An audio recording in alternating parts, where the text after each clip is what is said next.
We're at Gungahlin enclosed for the NPL women's encounter between Gungahlin United and Woden Weston FC here in Canberra. Blue skies and the sun is out, but it's pretty cold. I'm Russ Gibbs, your commentator today. Joining me in the commentary box is Meg McLaughlin from Gungahlin United and former Canberra United player. Welcome, Meg. Good to have you here. Thank you for having me. It's a bit chilly, but that's all right. It's a beautiful day in terms of the conditions in the sky, but obviously it's a bit windy out here, is it, as well, and freezing cold? Yeah, so that might play a part in terms of taking long-range shots and stuff, so we'll see how it plays out. Your own team, Gungahlin United, Meg, before we get into the lineups today, you played yesterday. You were going all right until you got injured, and then it all fell apart. Do you want to tell us a little bit about what happened? We'll keep the score. People can find out the score themselves, but yeah, we held them up for about 45 minutes and then we lost our shape in the second half, but credit to Gungahlin United, they've been good for so long and they know how to win, and I think some of our teams need to learn how to win and some of the other teams in the league need to learn how to beat Belco. And what happened to yourself? I think I pulled my hammy, which isn't ideal, but I'll go see the physio tomorrow, just ignoring it for now. And it's not helping, I guess, it being freezing cold out here today? No, maybe it's helping putting some cold pressure on the old hammy, but I'm getting old, 22, maybe it's time to retire. I wish I was still 22. Looking at the games between these two teams earlier in the year, Gungahlin and Woden, Gungahlin have won 3-0 both times, but they're missing a swathe of players today as well, and probably their most influential players too in some respects. We'll look at the teams in just a moment, but we can say that they are without regular goalkeeper Sophie Rolfe, Nazra Allen, Rachel Corbett, Ash Palumbi and Britt Palumbi, and Alex Lawrence, who I understand was injured on Thursday as well, so they're missing a fair amount of experience and quality. Yeah, like Gungahlin have depth, so I'm sure they'll be fine, but I find Woden Weston the hardest team to play because you just can't pick up their style of play. They're so solid and they're very disciplined and they just want it, so it's going to be a good game today. Yeah, Gungahlin United, as I mentioned there, a couple of players missing. They've are sitting third on the ladder at the moment on 28 points. Woden Weston there on fifth on 21 points, but Canberra Academy are the ones ahead of them and they can't qualify for finals. So both these teams looking good for end-of-season finals as well. Yeah, it'd be interesting to see, especially for Woden Weston, if they get one up over Gungahlin, maybe push for that third spot, or fourth spot? Second spot? I don't know, but I mean, either of these teams winning doesn't help my team, so it'd be unbiased from commentary for me today. Looking at the other two games today, Canberra FC play Monero Panthers over at Deakin and the Academy play Olympic at Hawker. Difficult to see past two home wins there? Yeah, CFC will probably run through, and who was CUA playing?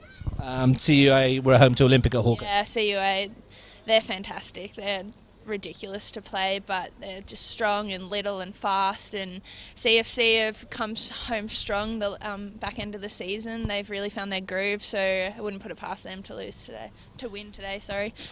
You're talking about the Academy. Woden played them last week and only went down 2-1, so that's a measure of what you were saying. They're tricky, difficult to break down. Yeah, honestly, we played, because we drew Woden Weston in Fed Cup. We've already played them 3 times this season, and every time we've played them has been different. Like they're just so disciplined and they just want it. So when a team's got the heart, it's hard to break down, and my team hasn't done it yet. So it'd be interesting to see if Gungahlin can do it today. Speaking to the Woden head coach Diego Amudua beforehand, tells me that they've gone for a little bit of a change in formation today. They usually line up a 3-5-2, but they've gone to a 4-3-3, looking to expose any tiredness there may be in the Gungahlin ranks, because Gungahlin, as I mentioned, come off the back of a tough week. They played Belconnen last week, drew 1-1, and on Thursday they played in the Federation Cup semi-final, went down 4-2 to Belconnen again after extra time. So you think there'll be some tired legs? Yeah, well, playing Belconnen last night, we could tell that they were tired, so 120 minutes for any team is going to take it out of you, and then only a 3-day turnaround. I wouldn't be surprised if we see some tired legs in Gungahlin, and I think it's pretty smart for Woden to try and look to counter-attack there, so we'll see how it goes. And this looks like a big pitch from up here as well. It's not one of your smaller fields in Canberra, and it's reasonable conditions considering a lot of sport comes through this field as well. Yeah, as we said before, AFL plays on here, the rugby league boys get on here. It's holding up okay. There's a few bad patches in the middle. The goal boxes look alright, so no excuses for our missed shots, I think. Well, let's hope we get a few goals. There was only one in the reserve game beforehand, and Woden Weston got it. They beat Gungahlin United by 1-0 as the teams start to come out onto the field today. The substitutes coming out. We're going to have a look at the Gungahlin team first off. They've got Alini Haradimos in goal. They play with 4 at the back in Maddie Percival, Alana Aitchison, May Bailey, Alex Patterson.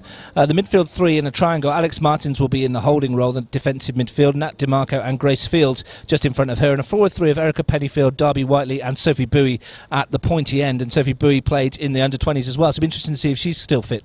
Yeah, these young girls, they'll be fine. They have a ridiculous amount of fitness. And as we said, like, Gungahlin are missing a few players, but that's still like a first grade team by any means. Most of those girls could start at any club in Canberra for first grade, so it's not like they're going to be lacking depth here. Looking at that lineup, where do you see the strengths lie in that Gungahlin team? Lani Hitchison, she's amazing. She is their little engine of the team, and obviously Grace Field is fantastic. Should still be playing Westfield W League, but has given it up to pursue a life of a physio. But yeah, so Grace is going to be probably the lethal weapon for Gungahlin today, I'd say. But in saying that, their wingers are lightning quick as well. So. Yeah, Gracefield burst onto the scene really as maybe 14 or 15-year-old at Woden Valley as it was then. So she's been around for a long time, even though she's quite young as well. Yeah, so 23 this year, Gracie. Yeah, won best player of the Women's Premier League at 15, so it shows you how good she was then, and she's just as good now. So it'll be interesting to watch her today. Looking at Woden Western, they have Nat Lacey in goal. They're 4 at the back. Lauren Allen, Sarah Whitfield, Aisha de Andrade and Bridget Plummer. Isabella D'Amico is their holding midfielder with Selena Gar and Jade Burnett in front of her. And their front 3, Rachel Crittenden, Lotta Rapp and Cassia McGlaskin. Looking at that Woden Western team, where do you think their major threats will come from? Rachel Crittenden's amazing. Again, she's been around for ages. Always hard to break down. Workhorse, does everything right.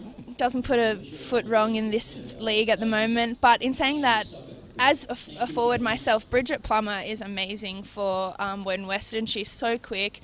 She gets rid of the ball. She's disciplined. Yeah, she's keeps the Woden Western backline together, I think.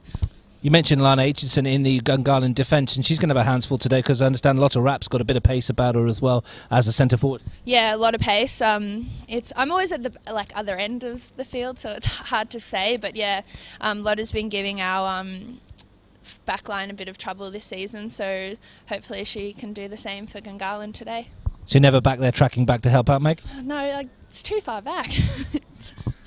I'm all the way up the other field. I'm supposed to be scoring goals. For those of people in Canberra that have seen me play, they'll know I shouldn't be talking about tracking back either because I very rarely get back beyond the halfway line. The two teams are out there at the moment. Referee Nunzio Ronaldo in charge today, just explaining what's going on. We've got Woden Western in the black and red striped shirts today, and Gungahlin United will be playing in their yellow, I guess you call it canary yellow or gold? I don't know what you'd call that. I'd prefer to be wearing the Woden Western colours if we had to choose a kit today, but we'll see. Yeah, very much reminiscent of the Western City Wanderers lineup that they've got there. A couple of interesting players in this Woden team before we kick off. Selena Guy and Jade Burnett in the central midfield. I understand that Selena played in Selena played in Germany for FC Memmingen, and Jade Burnett, born in France but played in Spain with Hercules as well, so a bit of international experience there. Yeah, well, they certainly show it the last couple of times I've played them. As I've said numerous times already, they've got the heart and they're so disciplined, so hopefully it all clicks for them today as well. Well, let's hope we get a good game out of it. There's a reasonable crowd in. There's not too many in this grandstand, but there'll be a few, I think, just getting out of the wind more than anything here. It's as I mentioned before, a very cold day. We're running a bit late for kickoff as well. It's 3:05. We should have started a few minutes ago, but thanks for sticking with us. We will get underway sooner rather than later. Bit patchy out there, as we mentioned, on the field as well. And you can see by the flag on the assistant on the far side there, that wind could play havoc. Yeah, it's not nice standing out here, to be honest. I'd much rather be running around keeping warm. So you can see the girls, they're all holding themselves. It looks pretty freezing out there. It's not great up here either. No, a bit shivery. The boys behind us in the box, David Jordan from Capital Football and Lawrence Atkin, the photographer, they're nice and warm because the heater's on, and And they've got the right idea. Yeah, I'm pretty jealous of them right now, actually. Might go get a big coat at halftime. We'll just shuffle along and block their view, then they won't be quite so happy. Okay, so it's going to be Woden Weston to get us underway. And it's Lotta Rapp standing over the ball. Glad they changed that rule. It doesn't have to be touched by two people. It's much better just being able to pass back.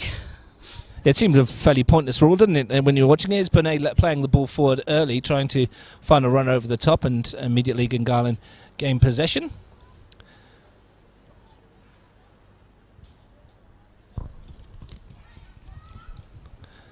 It's going to break for DeMarco. Takes a touch and just switches it to this near side, and we'll expect to see Gungahlin try and keep the ball as much as possible as Percival plays it forward. They like to keep get a bit of possession, don't they, Meg? Yeah, they're really good on the ball. Even though they're missing a fair few of their core players, most games they play, I'm sure they'd have at least 60% possession. That's the first chance to see Pennyfield, who comes back to DeMarco, and she lays it back to Percival in field to field. She helps it on its way to that far hand side. Here's Martins. Patient build up. Back to Percival on this near side. Pennyfield helps it around the corner, but Woden Weston read that one. And Percival will go back to her goalkeeper. First touch of the afternoon for Haradimos, and she's under a bit of pressure here, and she's got to be careful. And here's an opportunity perhaps for Rapp to try and take it off her, and Haradimos shows some good strength in the end. First touch let her down a bit there, Meg, but she did well to hold off the challenge. Yeah, the goalkeeper's got to be careful. We just saw her almost do that in Resi's as well, so she's got to learn from her mistakes, because Woden Weston are going to be all over that if she continues to do that. Was a goal scored by a Spurs player in the ICC this morning, where the keeper was a bit casual and just kicked it straight into Eric Dyer's knee, and didn't want to see any more of that. It's not the best way to start the game. Here's a chance, though, perhaps for Woden Weston and Jade Bonet. DeMarco's taking it off of there, and she'll play it forward looking for Bowie. But it's a good piece of defending at the back there by De Andrade. Play for Gungahlin last season, actually, so it's a bit of a grudge match for her. And then Erica Pennyfield used to play for Woden Weston, so they've done the swap. So, well, here's a short back pass, and Rapp's going to get in here, and Haradimos comes out to make the save, but it might break, and that's good defending in the end, and a great piece of goalkeeping by Haradimos. She said she had to be quicker off her line, and she was on that occasion. Yeah, that was a great save. But a good opening early for Woden Weston. Here's a chase back for Bridget Plummer, who goes back to Nat Lacey. First chance of the game, and it came off a bit of a sloppy back pass, and Rapp showed her pace there to get in, and may have gone around the goalkeeper in that situation, but tried the early shot. You're never going to score if you don't try, so I'd props to her. Well, Bowie's after that from field. It's going to be back to Lacey, who sends it forward. One in the air in the middle of the field by Martins. And DeMarco copped a knock there in the challenge. I think that was McGlasgan who put that one in, and here's a chance out wide. Is that Patterson over on the far side? Is it Patterson or no? Patterson. That's Darby. That's Darby Whiteley. Yeah, there's Darby Whiteley out there. Both looking very similar today. Blonde hair, short, fast. I think we'll be getting them muddled up today. And probably about 300 metres from where we're stood as well in the back of the grandstand. But the first corner of the afternoon. So Aitchison will trundle across to take this one once he's redeemed the football. And it's difficult to say which way this wind's blowing, isn't it? Because one end of the field, the flags are blowing left to right, and the other end is right to left. Yeah, it'll be interesting how she hits this one. She's pretty good at the corners and pretty good at the free kicks. I've seen her score a fair few free kicks this season, so let's see. Well, she swings it in. It's a good one as well, but it's volleyed clear at the near post by De Andrade. It's back to Aitchison. Under pressure, out wide by McGlasgan, but she's done well. And in the end, the defensive cover gets rid of it. I see there's a lot of that's improved. You would have seen that yourself, Meg, over the last few years. Is the set piece in women's football has got a lot better. The delivery has got a lot better. Yeah, I think the technique of women kicking it has definitely improved. Like, just might be strength training, I guess. Like, it seems to be going a lot further these days. Well, I guess it's certainly been a few years since they started putting the Women's Premier League on to the big proper fields as well, because there was a time, maybe it was before you started, Meg, where they were playing, you were probably in the juniors by then, where they were playing on the smaller fields, and that probably didn't help No, especially for me. I'm a forward. I like to run into space. I like the bigger fields because then I've got more ground to burn. So it's nice to see we're playing on big fields as well. It helps my game at least. And there's lots of room out there today, so it'll be interesting to see if either side can exploit it. Woden Weston on the attack. There's a back pass again. This time it's a bit more firmly hit, and Haradimos sends it forward, and it's going to fall for Field, who just flicks it on, and Whiteley will get after this if she can get a toe in, but it's good defending again, and Field is battling away on that far side with Gaia. Here's Whiteley. Sent forward by Allen. And Lotta wraps in again. Falls to this near side for Crittenden. Woden's pressing game is causing problems for Gungahlin at the moment. But the Gunners managed to get rid of it. Up towards the far hand side. Here's Patterson.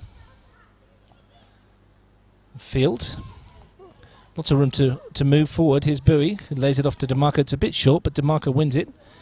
And then is beaten in the tackle. But the layoff only goes straight to Pennyfield. A bit sloppy in the early stages from both teams when they've got possession. Yeah, it looks like, well, especially Gungahlin, this team probably hasn't played together as a team for a while. As we mentioned, they're missing like 5 or 6 players. So that's probably, as the game goes on, they'll probably ease into it.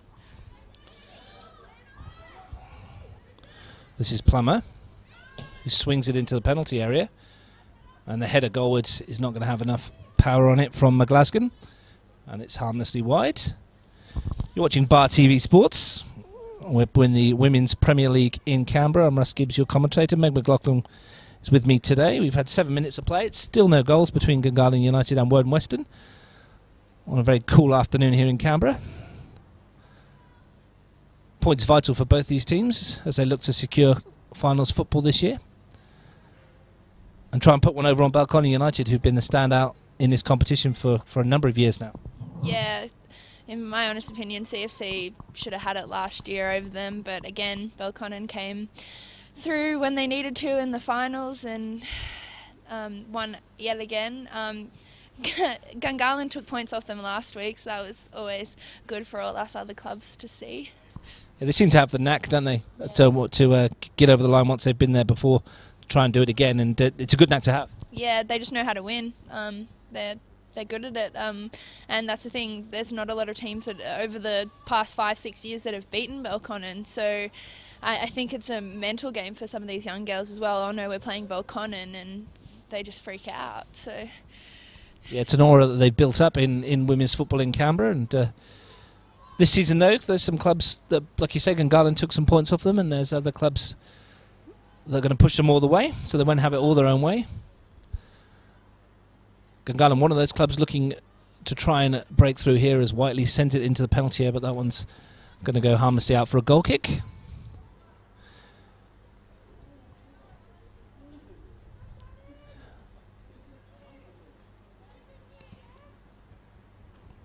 Which Lacey's going to take this one. That Lacey, former Tuggeranong United player. She can play on the field as well, can't she, Nat? Lacey, she's been known to like a run around on the field. Yeah, I've seen her do a few keeper runs. Yeah, she's solid. As she looks short, but she gets those top corner ones as well. She's quality. Yeah, amazing agility. She does look quite small, but she does have a great vertical leap on her, and she's pretty good at stopping those ones that fly towards the pigeons. We'll see if we get the opportunity to see her do that today. Here's Gaia. Stabbed forward looking for the run of McGlasgan, but it's easily read at the back and hooked away. Woden Weston looking to get the ball under control. I think the conditions aren't helping both teams out there, and the field looks pretty hard as well. I was talking to Diego Iglesias, the head coach of Gungahlin, before, and he said the field was pretty firm underfoot. Yeah, it's pretty sore on the calves after 90 minutes on this field, unfortunately. So we'll see how, especially Gungahlin, after playing 120 minutes on Thursday, how they hold up towards the end of the game. Well, they have a throw in the attacking third here at the moment, and it's thrown in towards DeMarco, whose run was good. Back towards Whiteley. Takes a couple of touches, looks for Field. but Woden, recognising the threat of Gracefield, snuff it out with a 2-player defensive effort, and here come Woden at the other end. And that was McGlasgan who was chasing it, and Patterson's back to help her out. They can't get the ball down at the moment, though, either team, really, to actually put any cohesive movement together, and you can see it there, but you maybe look at the set piece situation and think that's the best way for a goal at the moment, and a good throw there and good movement from DeMarco. Yeah, Patterson has an amazingly long throw, so Gungahlin need to utilise that. And on the flip side, Woden and Weston are quite frustrating to play against because they're really good at kicking the ball long and chasing it, so it's quite frustrating as the game's a bit staggered and stop-start style of play to play against. Yeah, you mentioned that before, and you're seeing it straight away. It's that they press hard. They're very in your face when you've got the ball, and it's making it very difficult for Gungahlin's ball players to create anything meaningful. Yeah, which is, again, as we said, Diego's set up like this on purpose. He knows how Gungahlin play. Sorry, not Diego. It is Diego. They're both Diego. Yeah, well, that makes it easier. So they're doing a good job. They've kept Gungahlin under wraps. Neither of them have been quite threatening at the moment. Yeah, Diego Iglesias, the head coach of Gungahlin, mentioned to me beforehand that they're both Diego, but Diego from Woden is the younger Diego. Diego Jr. Diego Jr. I'm sure you like that. So still waiting for the first meaningful action of the game. We've had a half chance at the Gungahlin end when Rapp got on the back of an under-hit back pass and Haradimos came out to make a decent save. But other than that, it's been pretty bitty stuff so far. Like I said, on a cold afternoon in Canberra, we've had some really cold mornings here in the nation's capital over the last few weeks. Someone told me it was -7 the other morning. I wouldn't know because I wasn't up that early. I was. It wasn't very nice walking to work, that's for sure. Yeah, it's not pleasant. We'll try and see at half-time today as well if we can get some scores from the other games as well. Keep you posted with what's going on around the grounds. Let's Gungahlin have a throw. Like I said, a long way away from where we are in this commentary box. It's a good view up here, but the players are very distant. And here's going to break for Bowie. Bit of space for her in which to work. Comes to Pennyfield. Looking to take on her player, but she has forced to come back, and that's good defending by Plummer, who just... You can see that Pennyfield wanted to go outside of there, and Plummer showed her the line and was quite happy to have her in a foot race. Yeah, as I said, Bridget Plummer holds their backline together. She's so quick, she's strong on the ball, good decision maker. It's going to be a hard game for Erica today, I think. We've got a free kick here. And it's swung into the penalty area, looking for DeMarco on the far post, and she hasn't quite got on the end of that, but it was a good ball in from, I think that was, who swung that one in? Lani Aitchison, yes, coming forward from the back to swing that one in. A good run again from DeMarco, and she couldn't quite get it under control there. Yeah, that was a great ball from Lani. Nad'll probably be kicking herself after that one. You can see already, though, the movement of DeMarco, very clever player. She's getting in behind into those gaps that the defenders leaving, and a lot of onus on her today, I think, as well, with Sophie Bowie being marked player to player at the back there for DeMarco to come in. Yeah, I've played a couple of years with Nat. You can't read her.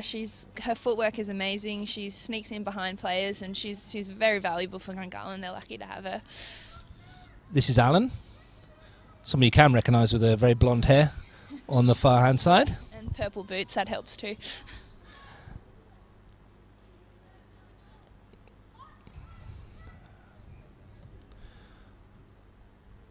Still waiting, as I said, for an opportunity for either side, really. Here's Whitfield, I think that is, going across to tackle Darby Whiteley and win the throw. Gungahlin's defence pretty solid this season. They have a goal difference of +30 compared to Woden's -1. And here's a chance here in behind the back opportunity. Slipped it past the goalkeeper. Is it in? It's just gone wide of goal.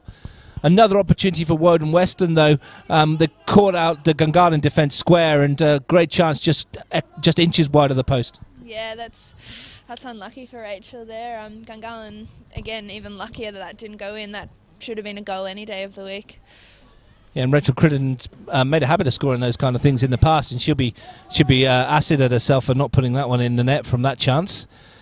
But another warning for Gungahlin, and that's 2 now. And you'd say that even though they've had the majority of the ball, that Woden have had the best 2 chances. Yeah, well, you don't want to give Rachel another chance like that because she'll definitely put that one away if she's missed one. So, yeah, I was expecting the net to ripple that with that one, but it's just gone wide.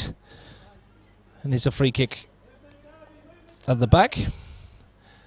This is May Bailey who sends it a long way forward towards DeMarco, who kills it beautifully over the top to Whiteley, who it may have bounced off her arm. I think it did. The flag went up, but the referee, Nunzio Ronaldo, says play on. And it's a chance back for Woden. It's going to break for Crittenden. Chance for her to take on her marker.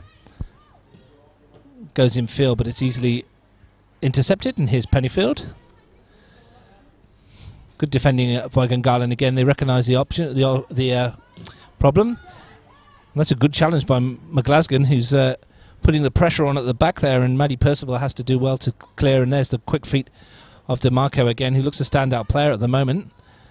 This is going to break in midfield for Bernay, and her ball forward is overhit. But once again, Woden, when they're breaking, looking very dangerous. yeah, you would. At the moment, you couldn't tell who's the better team here. It's pretty end-to-end at the moment, but Woden seem to be on top just at the moment. May Bailey, who sent that ball forward, she's a 16-year-old defender. High hopes for her as well. She's got a bright future ahead of her, very strong on the ball.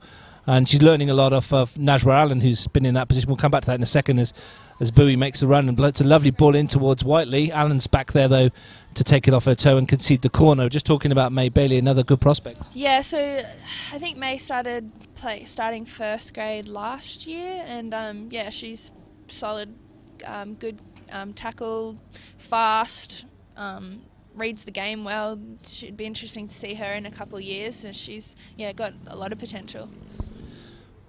Well, she stays back here to defend along with Maddie Percival and Patterson, I think. Well, but Martins rather. But the corner will be swung in by Aitchison again, up towards the edge of the 6-yard box, and it's headed goalwards, but not enough on it from Bowie.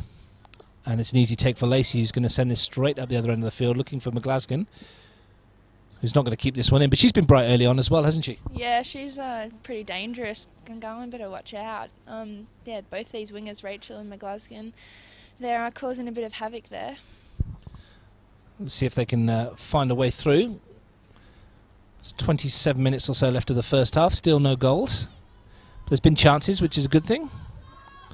Here's Fields. And here they come again. Like to spread the ball wide and then go through the middle. And this is going to come for DeMarco. She's got goal side chance for Nat DeMarco. Rolls it into the path of Pennyfield, who's coming in. She's going to get a second bite at it. Being held up. And her pass back towards Percival is red. But another good ball, another good opportunity. Once again, DeMarco in the thick of it. Yeah, she's the little conductor here today. She's doing awesome. Well, she's looking their best chance to break through this stubborn Woden defence at the moment. So Plummer, it's flicked on. And there's Benet. Trying to take on and wins the free kick. A little nudge there from De Andrade. Good little battle that as well in the middle of the park. Yeah, it's the midfield's quite matched up, which is quite interesting. On paper, Gungahlins you'd think would be running all over him, but Woden Weston are keeping them quite quiet. Yeah, playing very well at the moment. Ball's knocked forward towards Rapp. It's going to bounce and it's just volleyed clear by Aitchison. That was Whitfield. Here's Benet. A little bit too tight to try and play those little passes at the moment. That'll probably open up a little bit later on. And we haven't seen too much of Grace Field as yet as a ball player.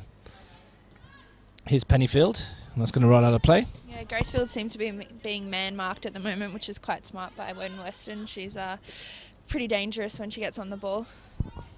Yeah, they expect to get both of those midfielders, Field and DeMarco, on it as much as they can. Plummer takes a throw. Benet helps it back towards Crittenden. And Percival should clear this. Finds Pennyfield.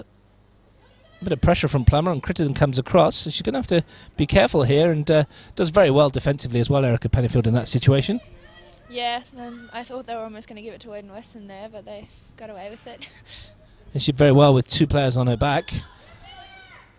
Need to get the ball down if they can, get it out of this wind. It's going to buoy, well marshalled by that was De Andrade, sorry, that's right, at the back there.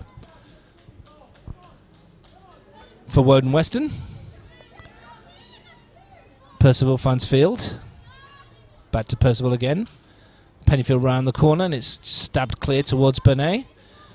Good piece of defending at the back by May Bailey. Sorry, that was D'Amico. And that's a chase on, but that's going to go all the way back to Lacey. And Isabel D'Amico gets a touch on it again. And can bring it forward and start an attack, but that's well read by Bailey.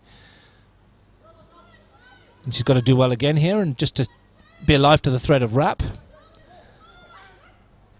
It's a bit messy at the moment as Field tries to bring a semblance of order to it. She hasn't really looked where she's putting that one though, and that's actually a decent piece of defending by Aitchison as well to use her body, and Gungahlin can bring it away.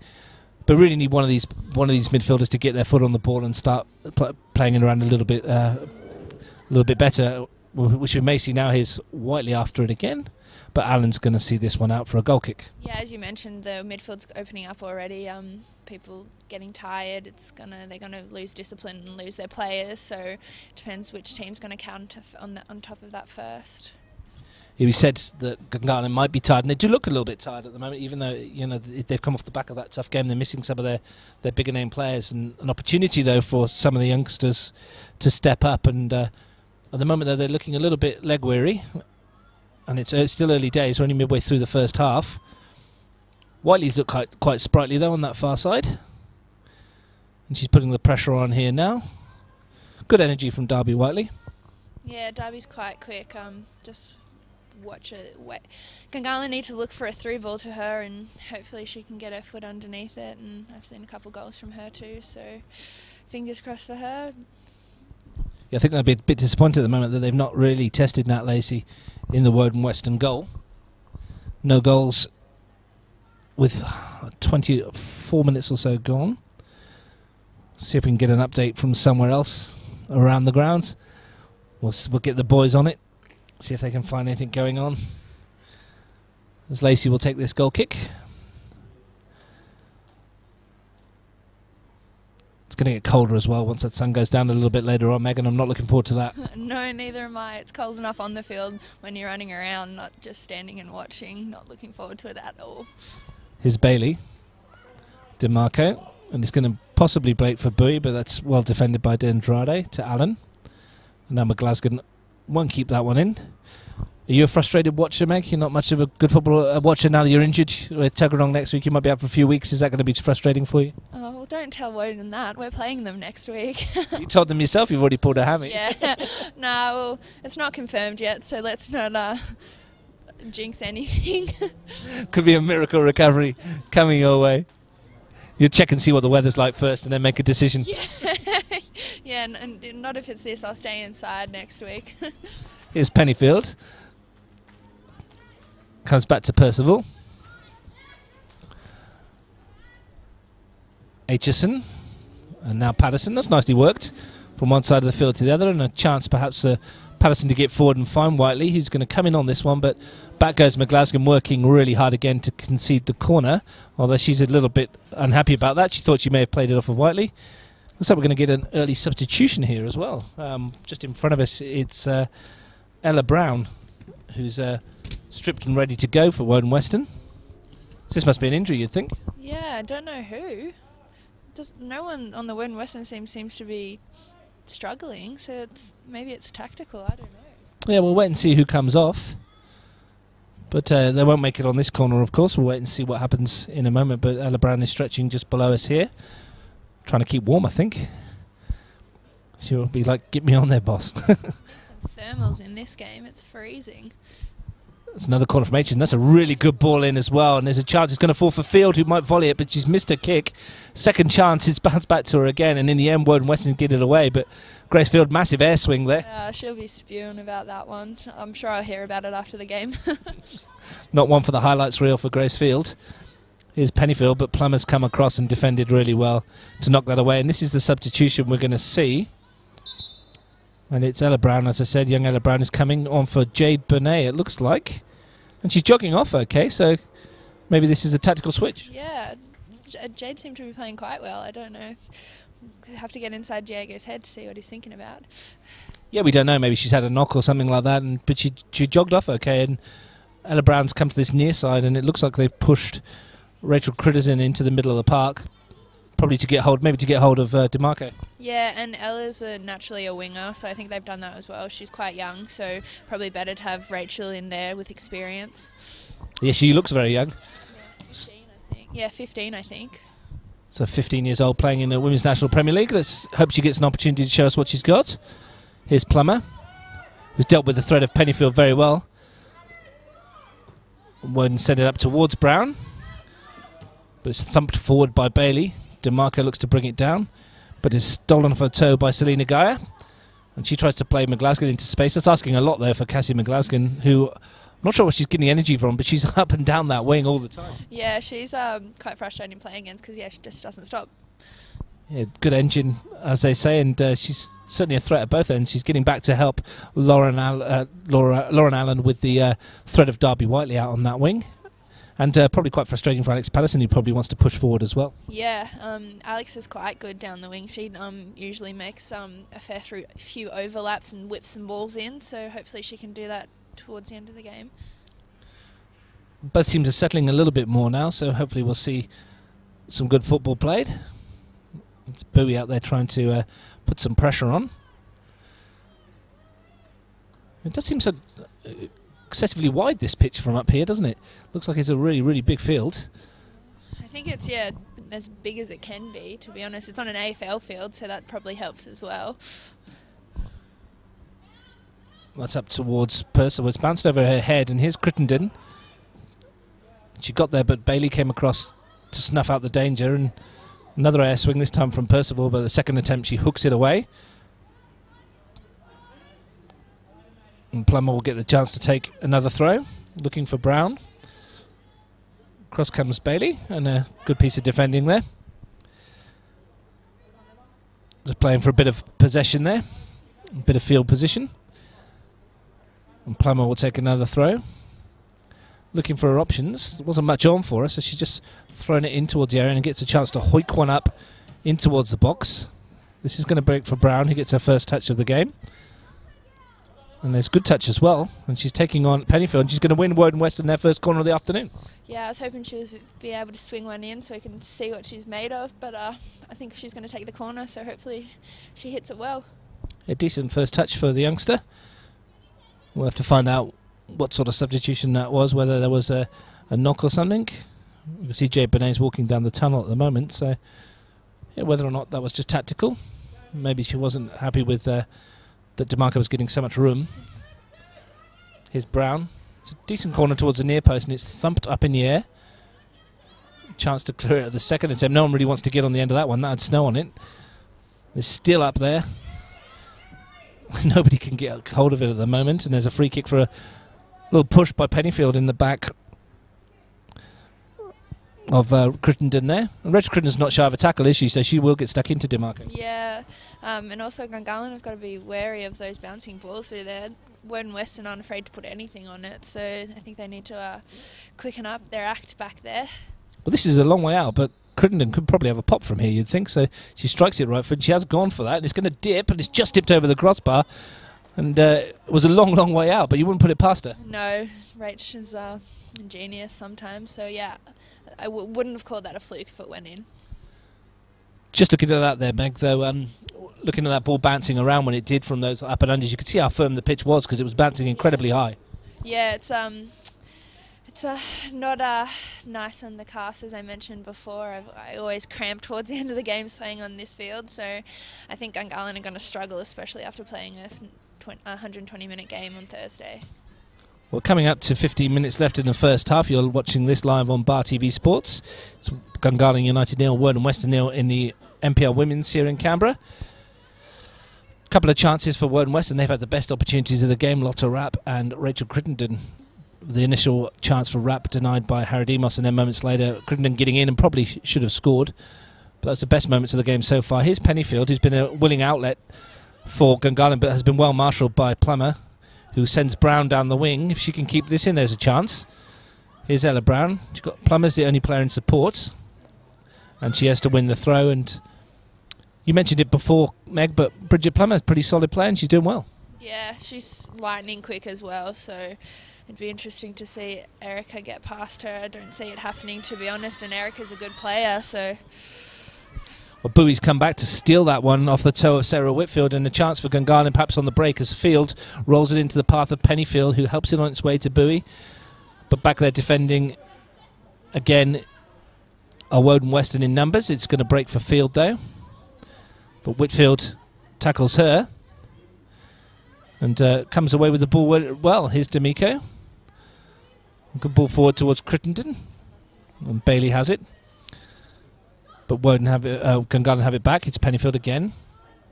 Now Percival, and she didn't look where she was putting that one, and Rapp could chase this, and Bailey's putting her body in the way, and there's got to be a chance here. It's bounced off of Brown, an opportunity perhaps to poke it goalwards, and Haradimos tips it around with her toe.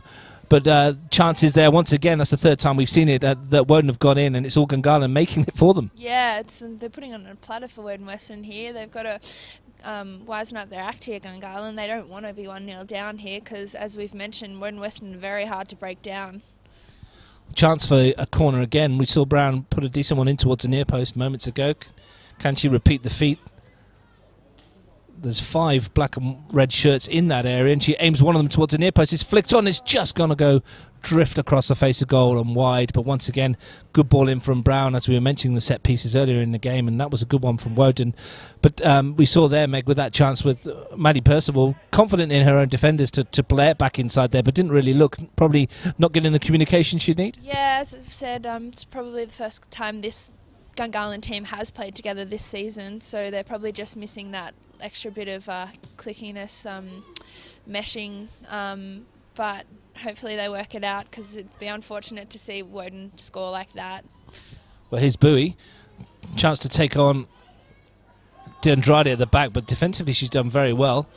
Looks to play it forward, but Percival's read this one. Chance to see her in an attacking front. It's up towards Bowie. Taken off her though, and Woden will look to exploit the space that's been left behind.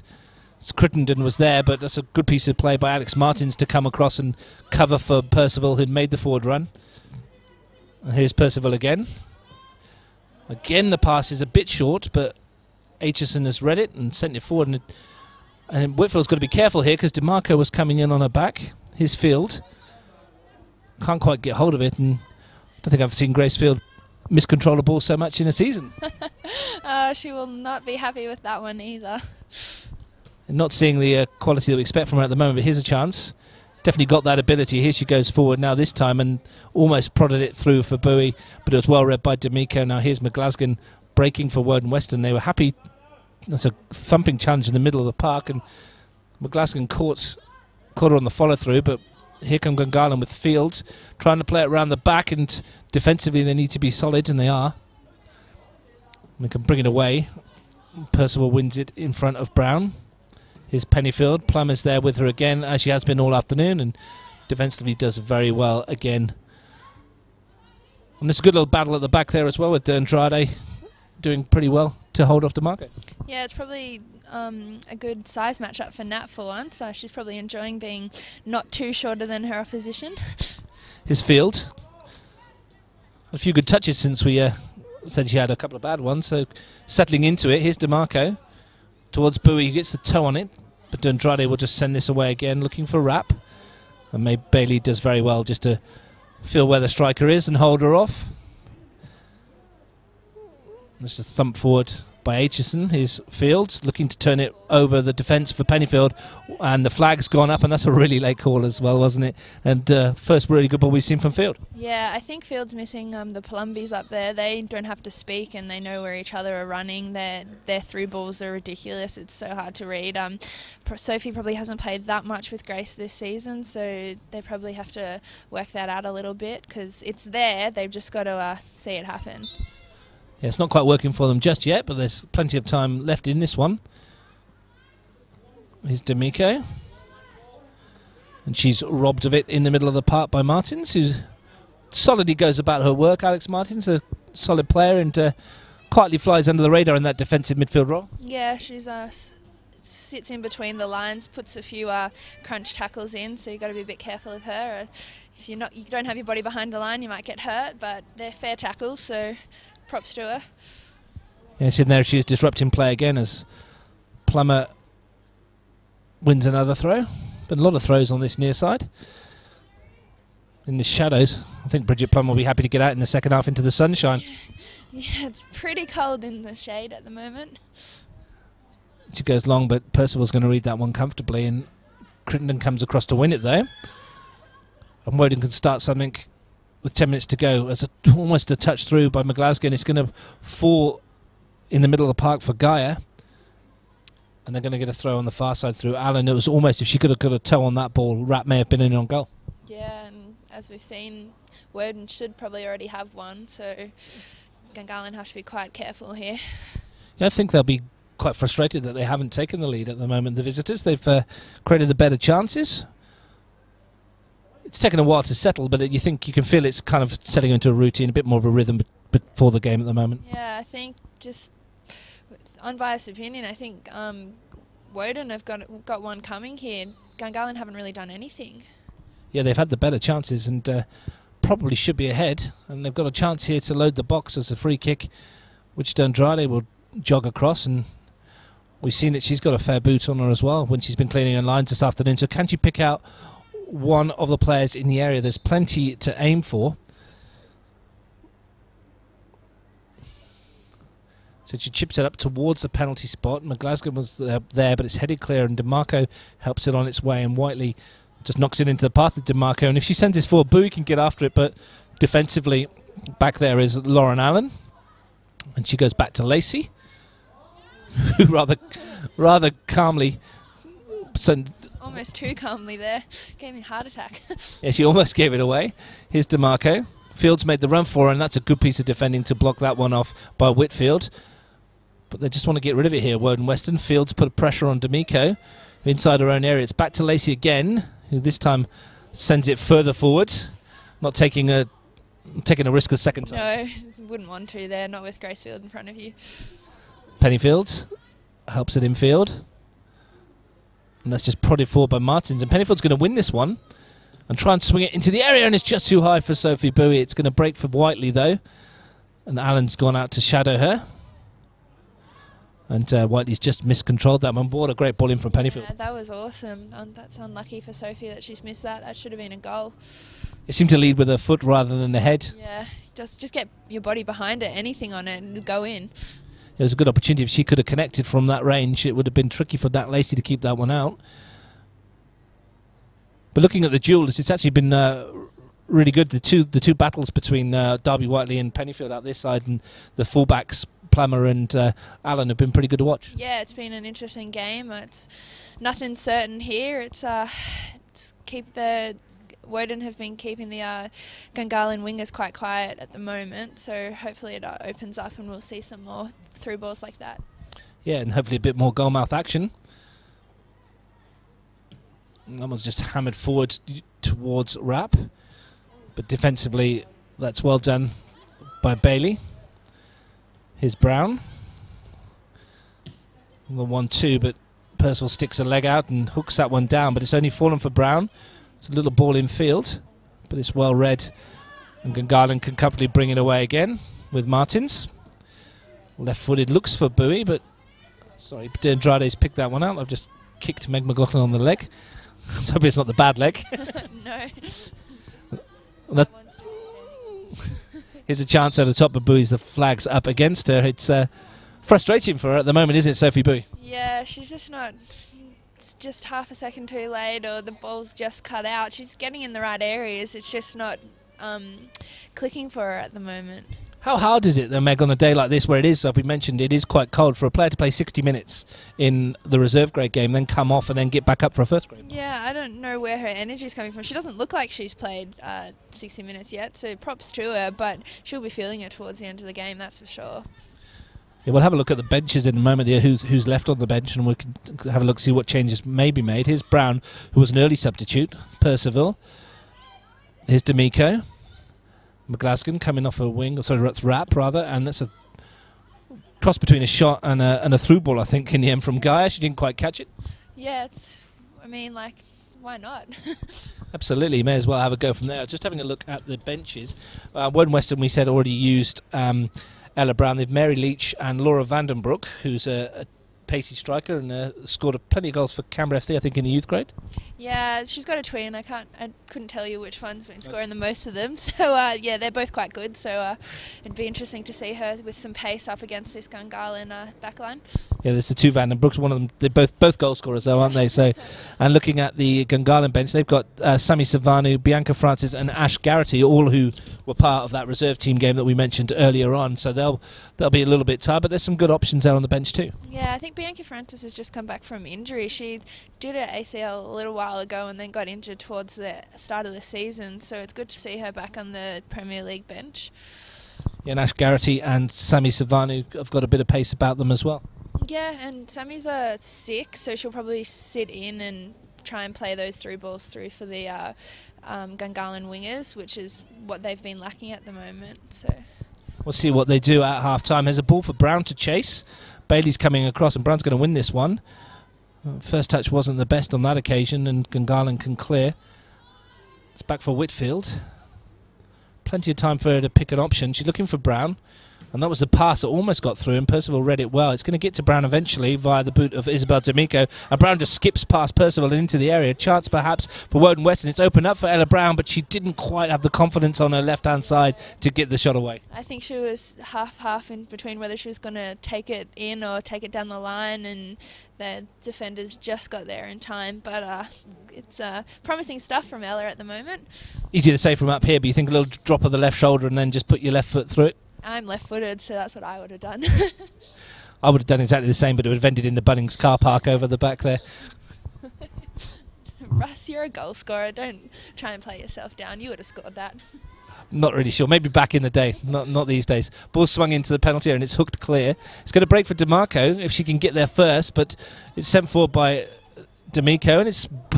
what happened there? It was just kind of... lost it, I think, Karadimos in the flight, and it bounced on through, but it was a... I think D'Amico was just trying to help that back towards the penalty area, and it's just caused a bit of confusion. We're coming up to half-time, 3 minutes to go here live on Bar TV Sports, and we're still waiting for the first goal, but it's not been without incident, and it's been a reasonable first half, and we're expecting plenty more in the second. Well, it's been quite interesting. I can't not standing here freezing, so we've had some action, so that's good. We're bouncing up and down on the spot, that's why. Looking for a warm-up at the half-time in the box behind us where the air conditioning is pumping out some hot air. Some would say that's what we've been talking for the last 45 minutes as well. Yeah. Yeah. Here's Whitfield. Can she create something before half-time? Percival, who's defended well, she reads the game well, and she got a body in the way of it again. Here's Brown. Definitely offered a threat since she's come on. Whitfield. Pressure from Bowie, and she's won it off her. And now here's Field. Can she get forward? But Plummer is there, and she sends it down, and there'll be a race for Brown. May Bailey's come across to cover. Brown's got real pace, though, and she's good acceleration. She's going to get a toe on this, is she? But Bailey shows exceptional strength to go forward. Now here's Martins. Now Bowie. Is there something from Gungahlin in the dying moments of this first half? Grace Field has it. Facing the wrong way, though, as far as Gungahlin are concerned. Bailey sends it forward. Bowie controls it well. Looks for an option. She's looking for DeMarco, but it's a lazy pass again, and McGlasgan has picked that one up and finds Allen, who tries to play it back towards the winger, who's in here. Just got goal side for a moment for Patterson. Can she take her on and get across into the penalty area? She does try to do so, but good defending from Patterson once again. Yeah, Patterson's quite strong in there. She's maybe young, but she's cemented a spot there at left back for Gunners. She's quite reliable. So it's a throw with a minute and a half to go left in the first half. Allen's going to take it.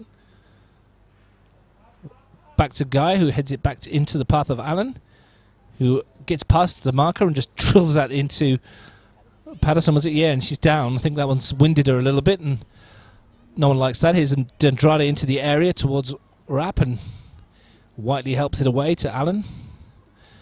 perhaps Gungahlin, last chance for Woden with a minute left of the half. The Andrade chips it into the area. And here's the run. Goal side, but she can't quite get in there. Rachel Crittenden, good strength but good defending once again. Very dangerous, Rach, in there. It's good defending by Gungahlin, yeah. Yeah, we're in the dying embers of the first half. And it's Woden Weston that have had the better of it. Surprisingly, you'd suggest. Maybe the extra time we were talking about in the Federation Cup in the week is taking its toll on Gungahlin. Of course, we should reiterate are missing some of their big name players today, and you wouldn't have thought that Woden Weston are the one that's sitting in 5th at the moment. Is Gaia, number Glasgow, who's been impressive in this first half. Is Patterson. Field. Nice sharp turn and bit of space out wide if she can find Whiteley on the overlap. And here is Whiteley, and there's players in the middle. DeMarco's one of them.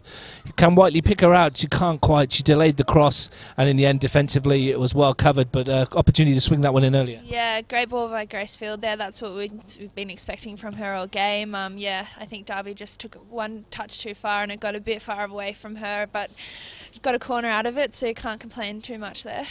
This will be the last action of the first half. I'm pretty certain there won't be too much time added on. Aitchison will go across. She's taken several corners from that side in the first half. She's got numbers to aim for in the penalty area. Plenty have gone forward. Whiteley's on the penalty spot at the moment, but she's gone towards a near post and Bowie's out there. She's going to get a second opportunity, though, to send this one in. Wants to have a better delivery on this occasion. And it is. It's much better. It's in towards Percival, who wins the header, but it's going to drift away, and that's the half-time whistle. And Meg McLaughlin, no goals, but not a bad game to watch. Yeah, I wouldn't put it past Gungahlin to sneak one in right on half-time, but Woden has held on 0-0.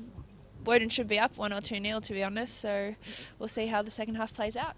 So it's fair to say that you think that Woden have been the better side in terms of the goal-scoring opportunities? Yeah, definitely. Like, they've been all over them, to be honest. Gungahlin haven't been able to break them down too much, and they're pressing quite well on Gungahlин's backline, and they've been making mistakes, and it's unfortunate that Woden haven't been able to put one of those away. Lotte Rapp had the first chance early on, but she was denied by Elenia Haradimos, and then after that Rachel Crittenden was in on goal, but she scuffed one just wide of the post, so Woden have had the best chances. At the other end, little to do for Nat Lacey, but at half time here live on Bar TV Sports at Gungahlin enclosed in the Women's NPL, it's Gungahlin United 0, Woden Weston 0.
Welcome back to Gungahlin Enclosed for the second half of this women's MPL match between Gungahlin United and Woden Weston FC, live on Bar TV Sports. I'm Russ Gibbs, your commentator. Meg McLaughlin from Tuggeranong United is with me. Meg, we enjoyed that first half, but we would have liked a few more goals to warm us up.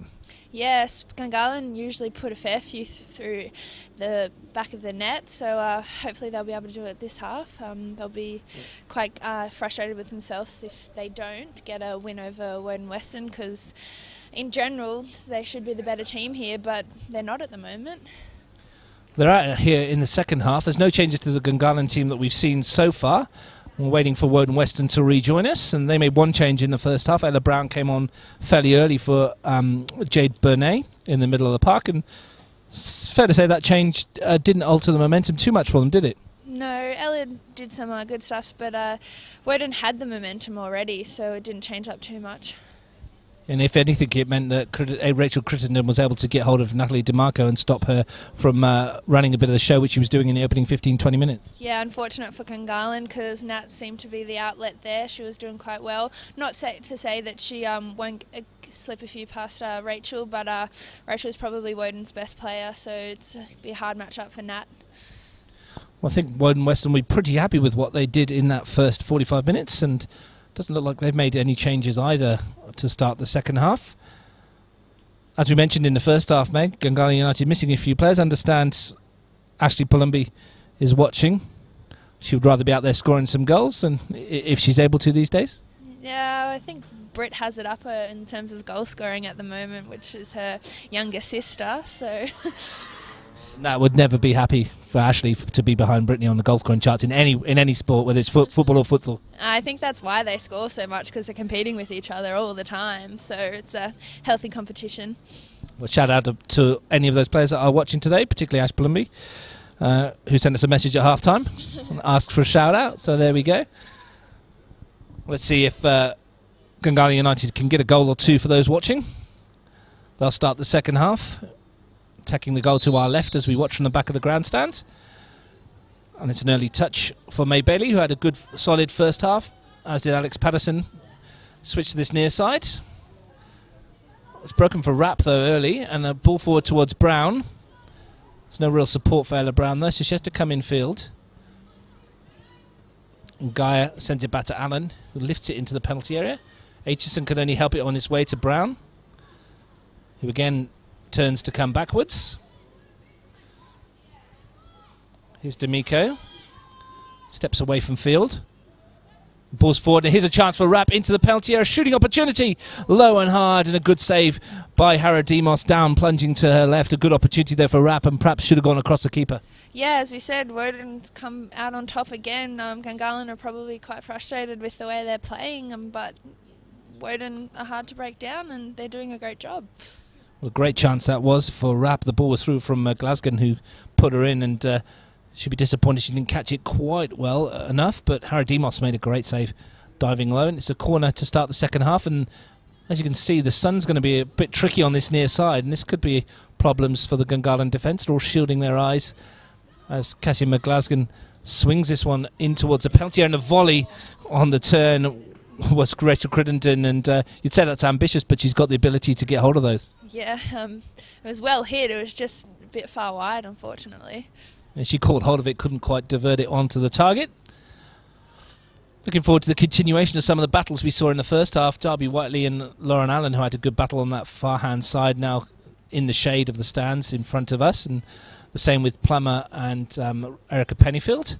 And you don't think Woden Weston will change too much because they had the better of those battles. Yeah, both Bridget and Lauren Allen? Yes, sorry, doing quite well. Would like to see Darby get in behind there. She's got in once, so hopefully she can do it again. Here's Brown, who's looked very lively since she's come on, causing some problems, and wins a throw. The wind seems to have died down a little bit on this near side, although it's still quite blustery over there. Percival heads that up into the air, and DeMarco has hold of it. Gets it back again, looking to pull the strings. Bowie has come deep to receive, and shadowed the whole way by De Andrade. And that's a bit of a loose ball again, and Percival has to come across to tidy up. Here's DeMarco, Now Field, bit of space for Field, but immediately she's closed down by Gaia. And that's flicked out wide. And Martins is going to send that one down the line, but it's easily intercepted and thumped forward at the back there by Plummer. Raps challenging. The bounce is strong, and Andrade's got to go back here, and that's an interesting back pass, but there's no pressure on the keeper, and Lacey with a couple of keepy uppies, and in the end the clearance was a bit scuffed and showboating a bit there. Yeah, that was like 3 or 4 juggles there. It's quite an interesting tactic. And then she didn't quite catch the clearance anyway. It was enough to give the manager a heart attack down there on the sideline. It's enough for not my goalkeeper, so we can have a laugh about that, but I would have had a heart attack on the field if I saw that happen. Certainly got plenty of confidence in her own ability, Nat Lacey. Nothing came of it on that occasion anyway, so she got away with that one. Plummer. Here's Brown. Back to Plummer again. And Whitfield completes the clearance. Aitchison won the header initially. And it's sent forward by D'Amico. And Aitchison has to go across under pressure, and she just hooks that one up the line towards Pennyfield, who's shadowed once again by Plummer, who's not given her an inch all afternoon. And you might see, do you think you'll see Pennyfield maybe dropping a bit deeper to try and get the ball and pull Plummer out of position, or will she just keep that tactic and try and hope to get past her? Yeah, we saw it once happen. Bridget came too far up and Erica got in behind, so it'd be interesting to see if Erica picks up on that. It's a ball forward, and Bowie didn't really gamble on Whitfield missing that one, but she's going to get there. Andrade's gone across to shadow her and win the ball. Good strength from Aisha de Andrade to take it away from Sophie Bowie, who is a goal scorer of some repute. She bagged a bucket full of goals for the youth teams at Monero Panthers in the Kanga Cup and in the Women's Premier League youth grade, so she can find the net. Yeah, I've seen her score some amazing goals. I've seen most of these girls score amazing goals, so hopefully we'll get to see some today, because 0-0 is not a great soccer score, that's for sure. Now we're hoping that we get a goal or two to warm us up in this second half. Otherwise we'll be blaming David Jordan there, sat behind us in the warmth, for picking the fixtures, pulling us out to Gungahlin enclosed. Should have picked last night's game. The latest score from the Men's Premier League we're getting is Tuggeranong United 2, Canberra FC 2. So that's a good result so far for Tuggeranong. Yeah, go Tuggies. We understand that the CUA game Olympic match, which we mentioned before kickoff, has been deferred because of the NTC Challenge, which is on next week. Yeah, Olympic will probably breathing a sigh of relief for that, because the last 2 encounters against CUA, they've been quite not going Olympics way, let's just put it that way. A bit messy in some parts. But the Olympic back in the Women's Premier League this year, so they're a programme that's trying to find its feet, and it's good to see them back amongst the group. Yeah, Sienna Senatore's come back from playing college in America. It's summer break over there, so she's been a good addition to their team. As the ball is swept across the penalty area, that was a chance from Crittenden to swing it in there, and it wasn't the best, the most greatest bit of goalkeeping from Harry Demas, but she got a knee on it, and for a moment it looked very dangerous. Yeah, if get anything on it, like it wasn't pretty, but no goal scored, so it's still 0-0. But once again, Woden Weston starting the second half and looking the better side. Yeah, it's quite interesting to see, actually. I think Gungahlin would be quite frustrated with the way they're playing at the moment. We looked at that bench that they mentioned earlier with Bianca Francis and Savanu and Ash Garrity on there, so maybe they'll look to make some changes as the second half progresses to try and get a foothold in this match, and they'll expect more from their, as we mentioned, their midfield too. With DeMarco and Fields in an attacking sense. Yeah, at least 2 of those 3 Gungahlin reserves are more defensive players, though, so it'd be interesting to see how they're going to liven up the attack here. Yeah, maybe a reshuffle would be required somewhere tactically, but we'll see what happens. It's a free kick to Woden Weston, who will be very proud of what they've done so far. They've been the better side, and this one is swung into the area. I think it was D'Amico's taken it. It's broken from briefly for a second for Rachel Crittenden, but the defensive cover was there for Gungahlin. As the afternoon ticks on and the shadows lengthen over the field.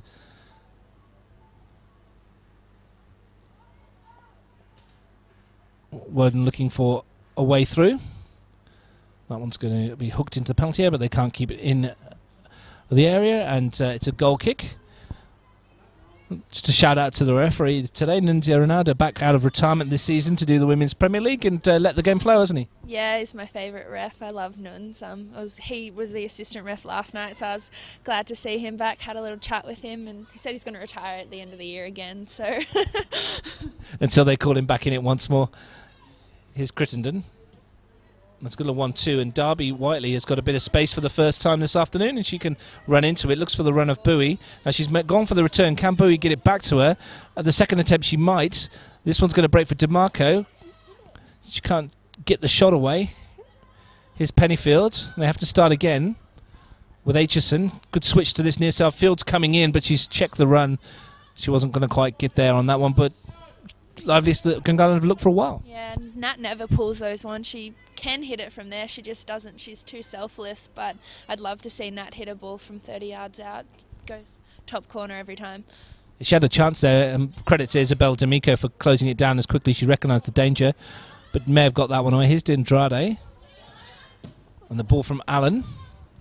And Rapp's going to try and get after this, but it's going to roll all the way through to Haradimos, who just punts that one forward to DeMarco. He's under pressure. Now here's Rapp. And that's defended well by May Bailey. And she just got rid of that one. Yeah, Pennyfield's come back to collect and restart a Gungahlin attack.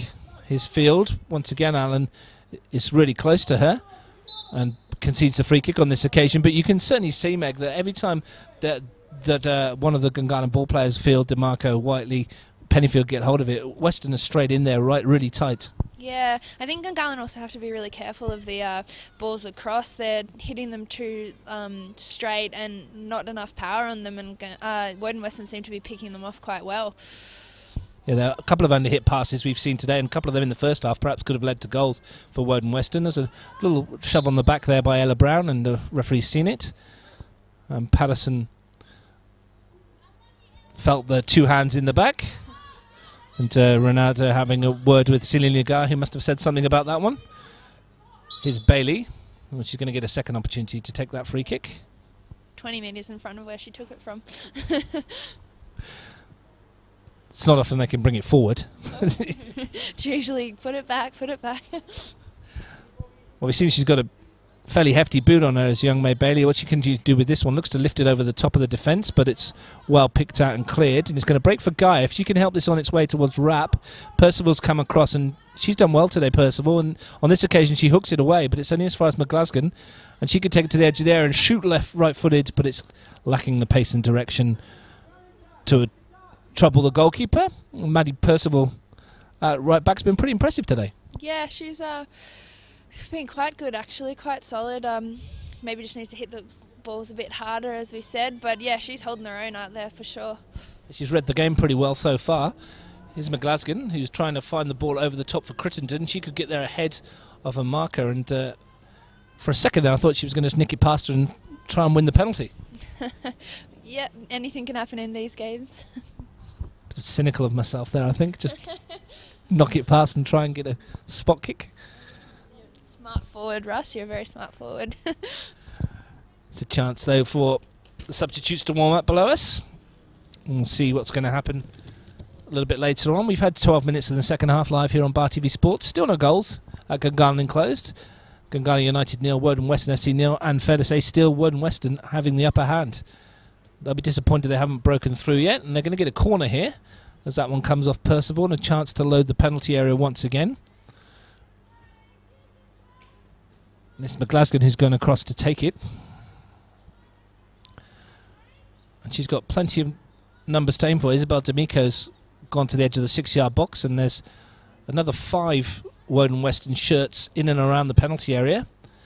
Can she pick one of them out on this occasion? I'd watch Bridget Plummer here. She gets her head on a couple of these. Let's aim towards Plummer. It's overhit a little bit, and it's volleyed up in the air. It's going to break for a header up in the air, and it's helped back in by Allen, but she hasn't got hold of that, and away come Woden Weston, Gungahlin rather, and Grace Fields miscontrolled that one. She's had to change her boots at half time. She's swapped to the old Nike Tiempos. And she's not happy with her performance in the first half. And we're going to possibly see another change here. This is Mary Leach, who's coming on in front of us for Woden Weston.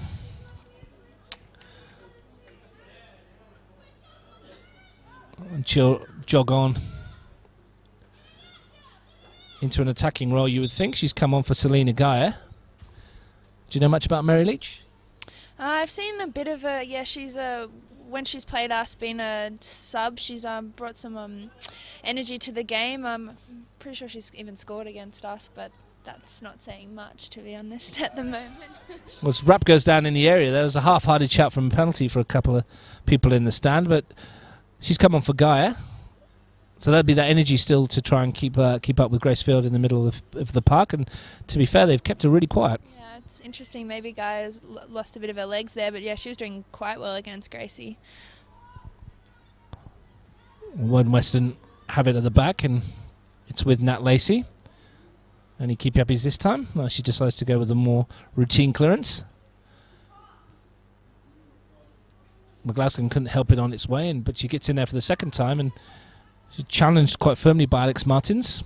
And there's a good battle for the ball there with Plummer, who came out on top, but Gungahlin have one possession back. If they could switch it to this near side, there could be an opportunity. That's a ball through the middle, and Bowie's in on goal here. Real chance for Sophie Bowie, and she's cleaned out at the back, and that's a free kick right on the edge of the area, I think. Has he given the penalty? Even a pen. That looked like it was in the box to me. Well, it was right on the edge. She's gone across to chat with the linesman. It was very close to being a penalty, wasn't it? And if it was, there's probably a card coming here. Yeah, well, Sophie was smart in the way she fell. She was in the box when that happened, so we'll see. Yeah, it was very close to the edge. Let's see what the referee's going to give here. Looks like he's going to give a free kick right on the edge of the penalty area, which he is. Which is a very close one, and but no card for the goalkeeper. And I think she got lucky with that one. That was quite dangerous. Well, I think that should. There's a question that it should have been at least a yellow. You'd think. Yeah, I've seen half chances being given yellows for that. So it's just that's the problem with refereeing at the moment. I think there's just needs to be more consistency.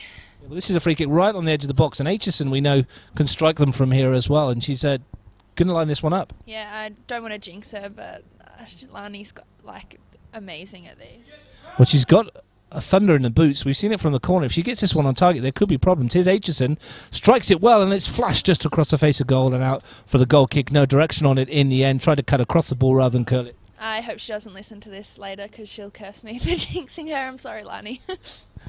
Yeah, she certainly struck it well, just didn't quite get the direction on it. And Diego Iglesias there is asking about the possibility for a card for Nat Lacey, which we, from a neutral perspective up here, probably thought he's got a case. Yeah, definitely. I thought there was a case. Not taking anything away from Nuns there, but as I said, I've seen softer things being given for yellow cards there.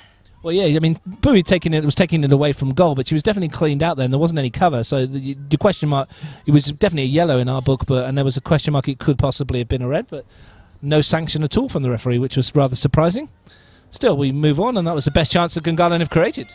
Yeah, and it's good to see that it's not all one-sided. So we'll see what happens from here. Well, here's Allen, pressured by Martins, who wins the ball. Here's DeMarco.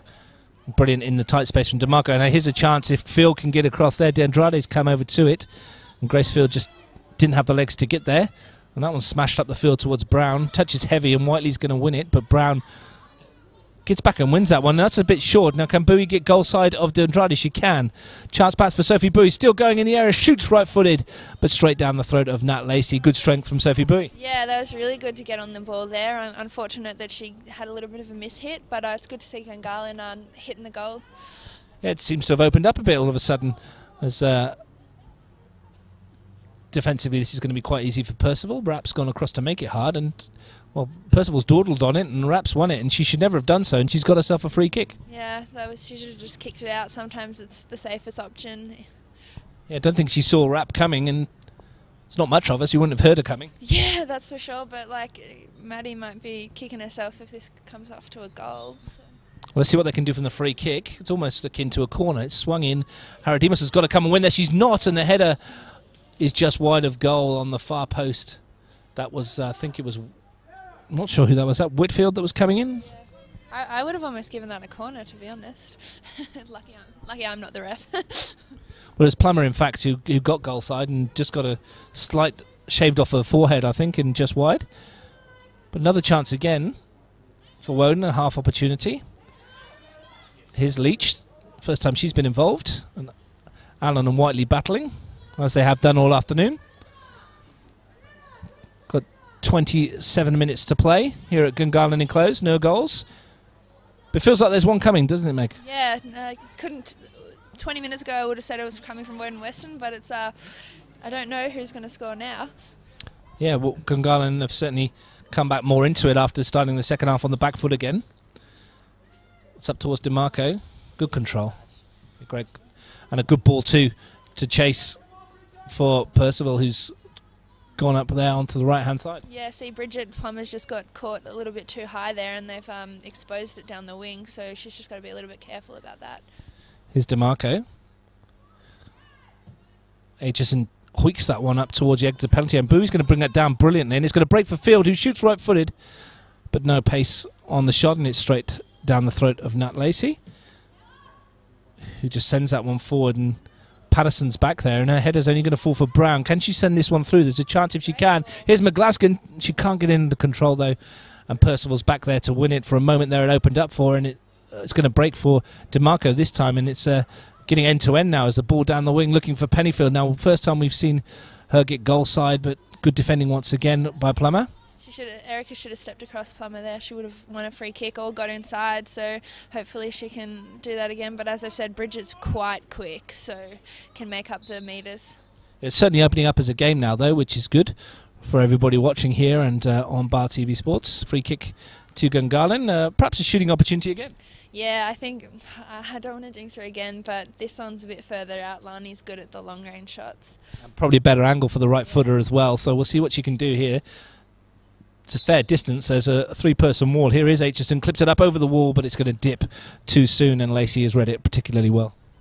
I think Gungahlin are missing Lani in the 6 role. Like, she's doing quite well at the centre-back, but she's just instrumental sitting in between the lines at 6, and with Nadge out, they're missing her. Well, Bowie turned well there, looks for DeMarco. Here's Leach. She's going to have to do well here because Whiteley's come in and taken it off her in the corner. Here's Whiteley still. Good turn still from Darby. Whiteley into the area, and the ball is just not got enough pace on it, but it's going to break out here for Martins. She can shoot as well, as we know, but on this occasion she snuffed out. Space for Whiteley. Chance perhaps left-footed to swing it in the air. DeMarco, for all her skills, heading is not one of her prerequisites, is it, for her, unfortunately, and she couldn't quite get up onto that one. Yeah, on some goal kicks I've seen Nat win 80% of them being the shortest in the field. People don't mark her, but yeah, unfortunately she just couldn't quite get that one. Well, this is Bianca Francis coming on as a substitution for Madeleine Percival, who's worked really hard on the right-hand side. And this is Bianca that you said was injured early in the season, so good to see her back. Yeah, it's great to see her back. I'm sure she'd be happy to get some first grades minutes. Well done to Maddie. I'm sure she played probably 120 minutes on Thursday, so she'll probably well-earned break for her. It's the first time we've seen her this afternoon get that far up the field, and that's probably done for her. Yeah, it's probably got a nosebleed being that far up the field. And she's gone, I've had enough now. I need substitution. It's a good change, though, and gives a bit more energy. And big ask for Francis, though, to keep on McGlaskin, who's looked quite lively for Woden Weston. Good ball forward, and here's Fields. And there's the ball in, and here's Whiteley. She's got goal side. Left foot shots on. It's on chance. It's going to go hit the post. Amazingly. Straight into the hands of Nat Lacey. It looked a goal all the way. Oh, I thought that was a goal for sure. Oh, my God. It was a great ball from Fields to pick her out, and Whiteley struck it across the keeper left-footed, and it's bounced back off the post, and you would have thought, for all intents and purposes, that would have gone in the net off the post, but it's gone straight to Lacey. Lacey's just got it cool, calm, and collected. She knew what was happening all the time. And she was the coolest person in the ground. So it's the closest that Gungahlin have come to goal, and the closest that we've come for a while. Here's Allen stabbing that one forward, but it just, you would have thought the angle of the ball, it just how it's done that. Darby couldn't have hit that better. That was amazing. I'm very lucky for Nat there. Yeah, she would have been frustrated on that one. Here's Leach stretching out to keep that away from Field, but first time we've seen Field put a good weighted ball through, and she's coming into her own a little bit in the final 20. It's a different game from the first half. Gungahlin are all over them now. So. Yeah, they certainly turned the screw a little bit in the second half, and you'd expect, it's funny because you'd expect it to be the other way with Gungahlin having played all those minutes. It'd be interesting to hear what they got told at half-time, because something's definitely changed, so they definitely got a pump-up talk or something like that. Aitchison swings it into the area. It's going to be a challenge from Martins. It's going to drop again for Aitchison, who stabs it forward. It's Bowie on the edge of the box, but her layoff, and that's an interesting clearance. Going to fall for Darby Whiteley, and that's a thumping challenge for Allen, who comes away with the ball. Now, can she free Brown? She can't, and it's well picked out and covered defensively by Alex Patterson. But there's space now here for Aitchison, who just stabs that one with a toe poke into the path of DeMarco. Plummer's come across and looking for the free kick and gets it. And you mentioned it. It's noticeable that maybe Lana Aitchison is getting further forward. Now, maybe that's she's been asked to, or it's a frustration at having such a defensive role. Wouldn't know, but yeah, Lani's probably half taking it, trying to take it into her own, and just as long as Gungahlin are covering her, I don't see the problem with it. Yeah, they're certainly covering her at the moment. A point today for Gungahlin would take them level on points with Canberra FC, depending on how FC are going against Monero. We're assuming they're winning, so this would leave them off the pace a little bit in terms of that second spot. Yeah, which they probably want. I mean, it depends how the last couple of years, Belco haven't won their first round in terms of semis, so it's getting that second spot may put you straight into the grand final. So I think Gungahlin will want to go for that. Yeah, and they'll need to get a result today if they're to keep up that challenge, and to do so they'll need to score very, very soon. Looking at the table, Belconnen on 43 points there. They're over the hill and far away in terms of the championship again, you think? Unfortunately. So there's a free kick for Gungahlin. Let's see what they can do. May Bailey's behind it again. She's got Whiteley's moved into the central position with Grace Field, and she's got Sophie Bowie on the edge of the box as well. Let's see if she can pick one of those out. It's not her best free kick. A little bit of tiredness, didn't get it off the floor. Yeah, Bianca Francis on the far side was doing up a bootlace and wasn't expecting that one, but recovered quite well in the end. Yeah, quick reactions. Yeah, she's slotted in at right back there. She's got a fairly heavily bandaged thigh as well, so we'll see what's happening, if that's something that happened before. I think it may be. Every time I've seen her, she's been heavily bandaged, so I can't say. Yeah, maybe it's just a precaution. It's forward towards DeMarco, who seems to have moved a little bit further forward in attack in the second half. Here's a break on for De Andrade, and she's looking for McGlaskin, but the pass isn't what she wanted, and heads in hands. But DeMarco, yeah, certainly looks like she wants to get further forward. Yeah, it's definitely opening up here. So I'd love to see Natty turn and hit one, but it's whether or not she has the confidence to do it. We're getting to the stage now where a goal would possibly win it. We've got 90 minutes to go, and it's still 0-0. And it's not what we expected. We expected some goals today. Yeah, a lot actually. So it's quite interesting to see. Bit unfortunate, really. It's been a real tactical battle. It's not been a dull game of football. There's been chances for both teams, and just waiting for that breakthrough to see if either side can get it. And if they did at this stage for both teams, it would be a big 3 points. Here's DeMarco looking to influence that if she can. She wins another throw. Don't keep stats on throws, but there's been about 1 million today, I think. 1,000,001 probably. 1,000,001 stats. We'll go with 1,000,001 throws. Our stat pack guys. Now, Patterson, is that Patterson? No, this is Francis who's going to take it. She's got a fairly lengthy throw as well. She's into the air, but it's picked out. Yeah, Whitfield headed it clear. Aitchison sends it back towards Whiteley, who might get in here, but Lacey read it well and came off a goal line, and good reading by the goalkeeper. Yeah, great reading. Correct me if I'm wrong, but I feel like Woden Weston are playing CUA in Fed Cup this Thursday. So they'll be looking to rest up as well, having 3 games in 7 days. Yeah, maybe that's a good point as well. So it's going to be a tough one for them to back up on the back of this. But nothing like momentum. If they could get a result today, they'll take a bit of belief into that game. And they played, like I said, last week, and it was only 2-1 to the academy, so that could go either way. Here's Leach trying to get on the end of this. It's going to break for Rapp, but Bianca Francis comes across and wins it. Now his field. Yeah. Whiteley can't get there, and that's well read by Andrade again, who's done really well at the back. Yeah, done really well. Woden Weston have been quite solid here. A few hiccups in this second half, but still no loss. So that's great movement by Bowie to get on the end of that Patterson throw. Now, can she take on a marker and swing it into the area, looking on the far side? And I think Pennyfield may have just lost that in the sun briefly for a moment, and Plum has come away. That's been a great duel all afternoon, and you'd have to say that honours have been pretty much even in that one. Yeah, it's been really good to watch. Erica's done amazing against Bridget, and as I said, Bridget's always quite solid there, so it's good to see. Well, Woden Weston have the ball on the halfway line. I'm sure it's getting colder. At least the wind seems to have died down a little bit. That's just thumped forward by Aitchison. And Whitfield's gone across. Tries to get under control, and Nat's got hold of it. DeMarco.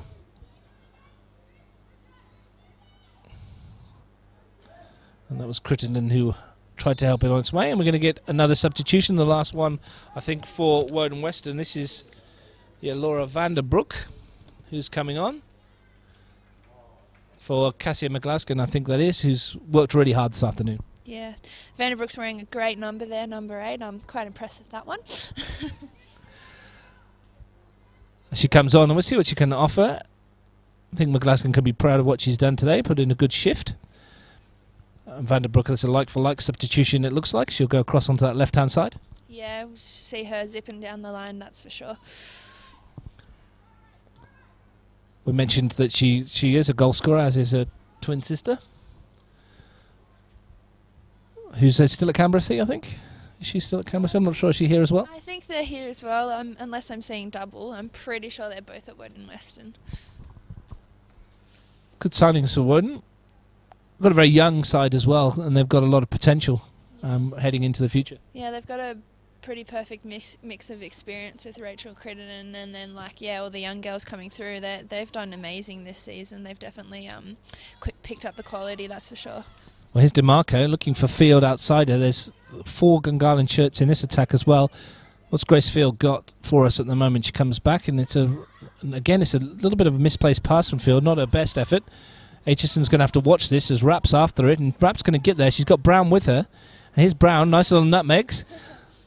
Yeah, nice nutmeg on Aitchison, but May Bailey does well to cover. Yeah. Oh, we spoke too soon. We did, because here's Rapp, a chance to run at the marker and get it into the penalty if she can. Is this the chance for Woden Weston? Here's Rapp, back towards Allen, right-footed. Can she swing it towards goal? And if that one dips, it could be trouble, but it's always going over the crossbar, and another disappointing end to a promising attack. Yeah, I couldn't tell from this far away where that was going to go, but unlucky for Woden Weston there. They probably should have tried to split through with Ella Lotter again, but it's an interesting game, that's for sure, for Neil Lowell.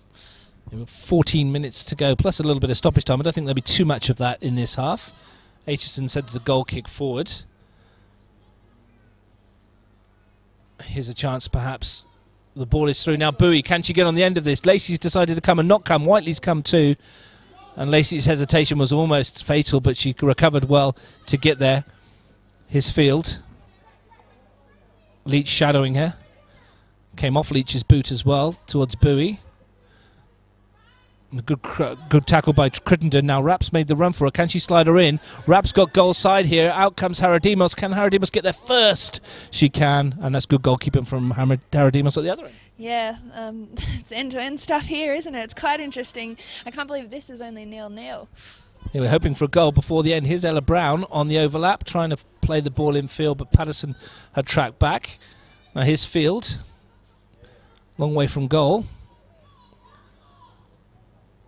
Gungahlin do well with Alex Martins finding Bailey and getting it back again. Very cool, calm, composed customer at the back there. And Aitchison just sends that one long, looking for Pennyfield, who'd peeled away from Plummer, but Plummer had read the ball.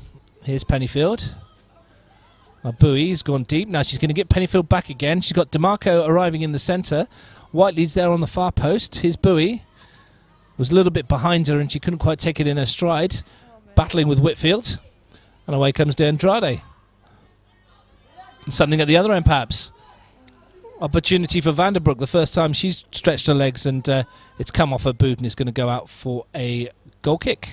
But good chance again. They're looking, both sides not settling for the draw. Yeah, it's quite interesting. I'd just like to give a shout out to Sally Rosen. Happy birthday for Tuesday. I'm sad to not see you playing for Gungahlin anymore, because I would have liked to be commentating you. But yeah. Another quality player taking some time off, and maybe we'll see her back one day. Maybe, I don't know. We'll see. We don't know what the future holds there, that's for sure. Plenty of years left in her if she wants to. This is Sami Savanu that's come on. So she'll play in that hole. She's come on directly for Alex Martin, so that'll be a like-for-like replacement as well. Yeah, Sammy's a 6, so she'll just slot in there. His field.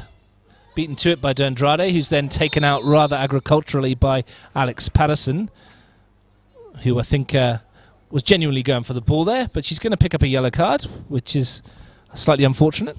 Yeah, it's interesting that that's a yellow card and the one on Nat wasn't. So very similar kind of challenge, really. Both of them genuinely going for the ball, but being beaten to it and then taking the player out after. Just the one before, if that was a challenge on a goalkeeper, it would have been a card like any day of the week. So it's just interesting that the one before wasn't and this one was. Well, we all know they're protected species, Meg. Goalkeepers, you can't breathe on them. Free kick here. Opportunity perhaps for Rachel Crittenden to strike it on target.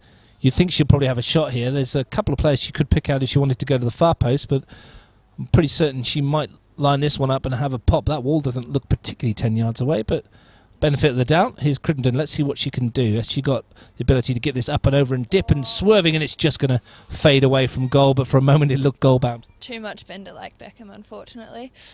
It just cut across the ball a little bit, and it was just always fading away from goal. But we've got 10.5 minutes to go.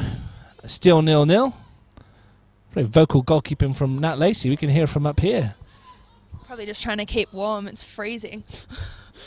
And she's in the short sleeves as well, which is impressive for a goalkeeper in this weather. Here's Brown. She couldn't send that one over the top. And there's a through ball from D'Amico, from Crittenden rather, and it was a chase on for Brown, but she couldn't get there, and now Patterson has it.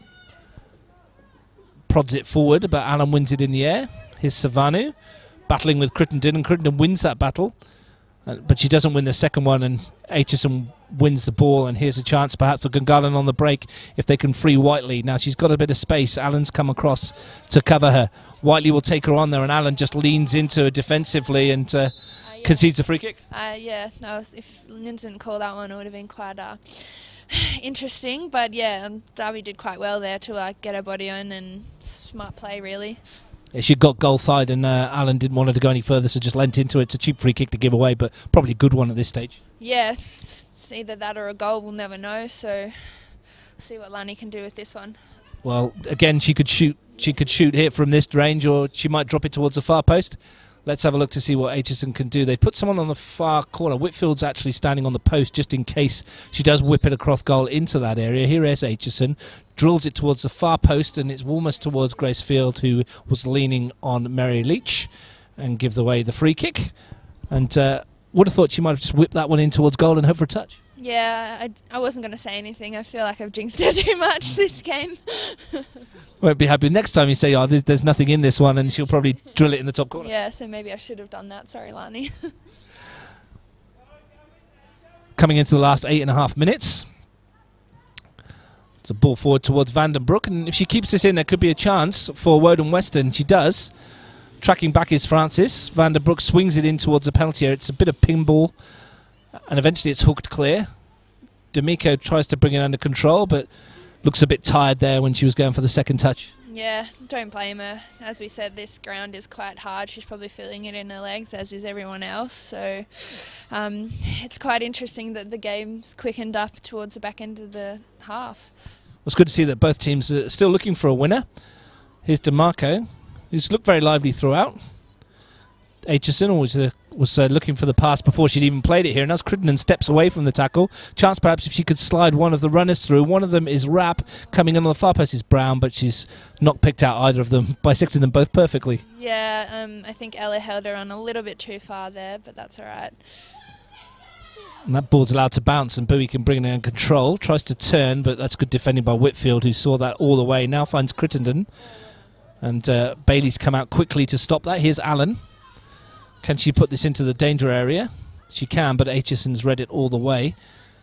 And she just pokes that towards Field. And it's headed away by Francis. Pennyfield's come to retrieve.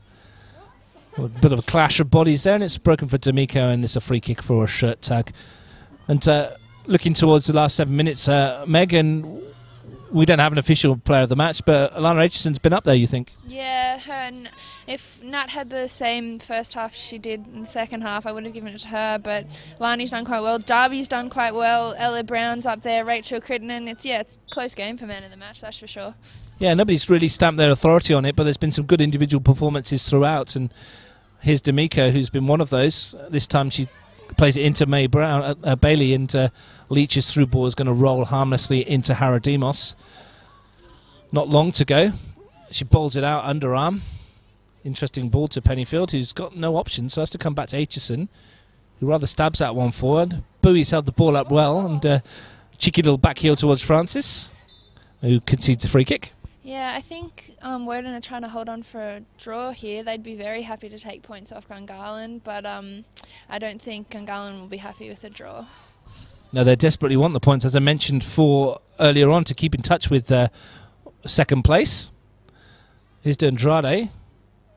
Flings that one over the top, and it's going to bounce twice, and then harmlessly through to Haradimos, who's made a couple of decent saves in this second half, especially plunging low to her left to push that one from Rapp around the post earlier on. Yeah, I think Woden Weston will be quite frustrated that they don't have a goal here. Like, as I said, they would be happy with a draw, but realistically they probably should be one up. Yeah, they've had chances, and of course Whiteley's hit the post for Gungahlin as well, so they'll point to that and think that they could possibly have scored too. So it's been, on the balance, you'd think it's Woden had the better of the first half and Gungahlin possibly had the better of the second half. Yeah, it's definitely evened up now, so it's quite interesting to see. Might have some last-minute panics from each team. I haven't got the facts in front of me here, and we'll talk about it in a second as Aitchison goes forward. Still going, Alana Aitchison, and shoots right-footed, and that one's going to go harmlessly wide. But missing the Palumbi's and Lawrence, that's a lot of goals between them there, and maybe that's shown today. Yeah, as I said, like, Grace and the Palumbi's just have a unwritten, they just know where they're running and without even saying anything. So, and Alex Lawrence is just an athlete and she can burn past anyone. So I think they are missing that. And credit to Sophie, she's done quite well. So is Darby, so is Erica. So it's just unfortunate that nothing's gone in the back of the net yet. And you did say yet, we've still got 4.5 minutes, so you never know. We might get a dramatic winner. That one's thrown in long, but it's headed clear, and it's been picked up in the middle of the park by Crittenden, who sends it forward, looking for it back from Brown.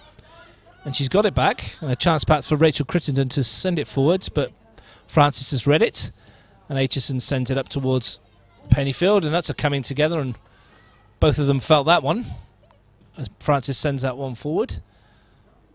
Darby Whiteley nods it down to Field, who tried to lob it back over the top, but D'Amico read it and got a body in the way.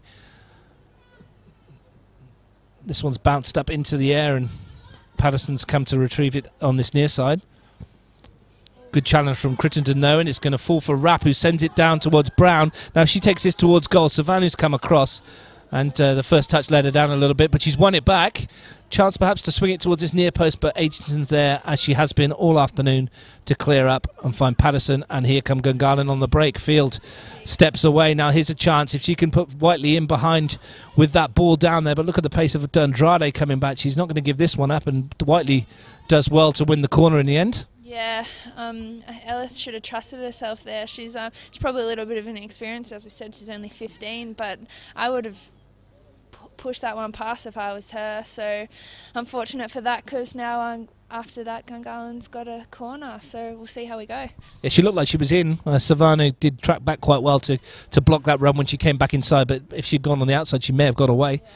And when she did, the second time, the cross wasn't quite what she was looking for. Now here's a corner for Gungahlin. Samantha Savannah is placing it. She's going to swing this one in. Everybody's up apart from two, and Field on the edge of the box is swung in, and Bowie got away from a marker for a second. It's back to Savannah, who swings it into the penalty area, and there's no one there at the far post, and it's going to go harmlessly for Lacey, who decides not to dribble it up the field. You wouldn't have been surprised. Maybe if they were 1-0 up. 2.5 minutes to go. Still 0-0 live on Bar TV Sports. And young Ella Brown down here looks like she's struggling a little bit. There's something happened to her. Maybe she's feeling a bit nauseous. They've asked a lot of her this afternoon, getting up and back.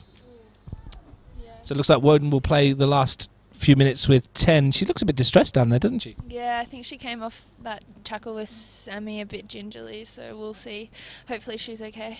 Yeah, I hope so, because she's looked quite a lively player in the second half, and in the first half as well, when she came on early doors. And yeah, it's not good to see her down there. She's a bit upset with herself, and maybe she's got a bit winded. Anyway, the ball swung in, and that one's harmlessly going to roll away.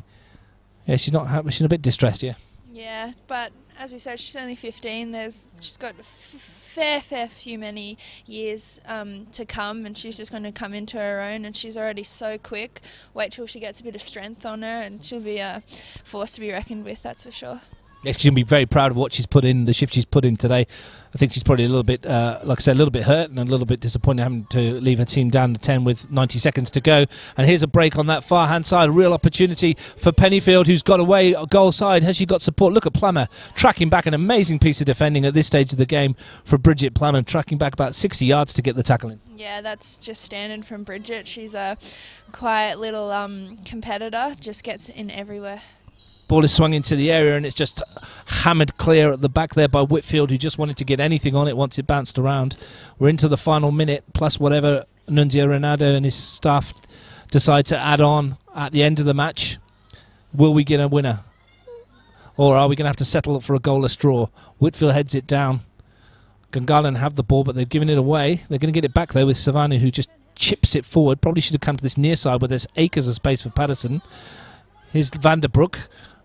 And Aitchison rather ungainly, but still wins the ball and hanging around with it and bit of playing. Here's Savannah, who just tries to send that one down the line, but she's overhit that one, and it'll roll harmlessly out of play, and Woden will have the ball for the final 20 seconds or so. Yeah, I wouldn't have put it past Gungahlin to sneak a goal in 90 minutes, but it doesn't look like they're going to.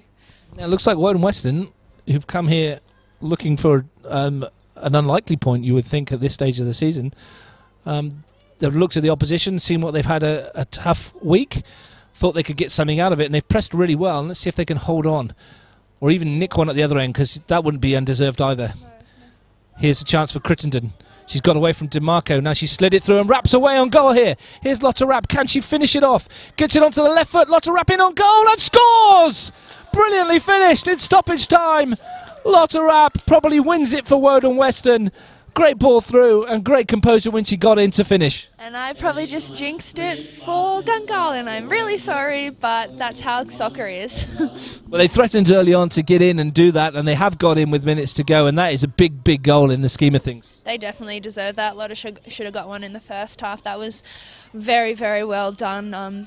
It's amazing piece of football there. Great ball through from Rachel. I'd probably have to give her man of the match now.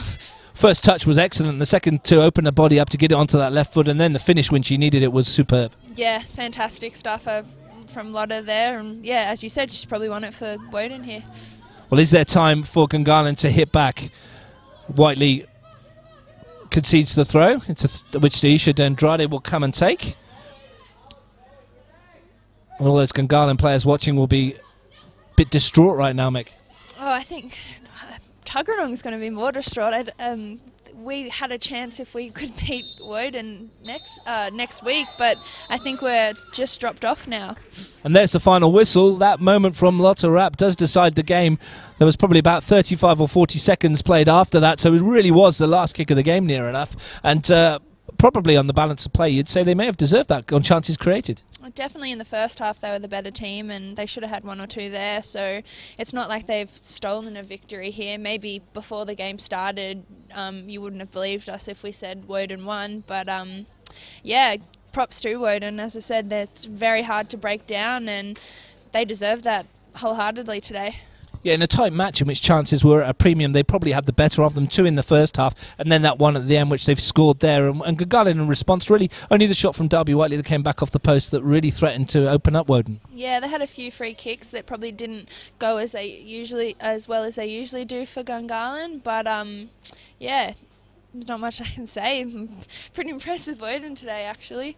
Yeah, good 3 points for Woden, won by Lotta Rapp with the last kick, almost the last kick of the game there. That's put them into a good position in terms of finals football. And Gungahlin, even though they are beaten today, are still in with a good shout of making that 4 anyway. So you'd expect when they get all their roster back as well, there'll be a real challenge towards winning the trophy. And you have to also take into consideration that Gungahlin have played 3 games in 7 days, and in that they lost 4-2 only in extra time to Belconnen and took points off Belconnen last year, so wouldn't count them out for winning it overall, but they're just a bit unfortunate with people out today and the tough roster this last week.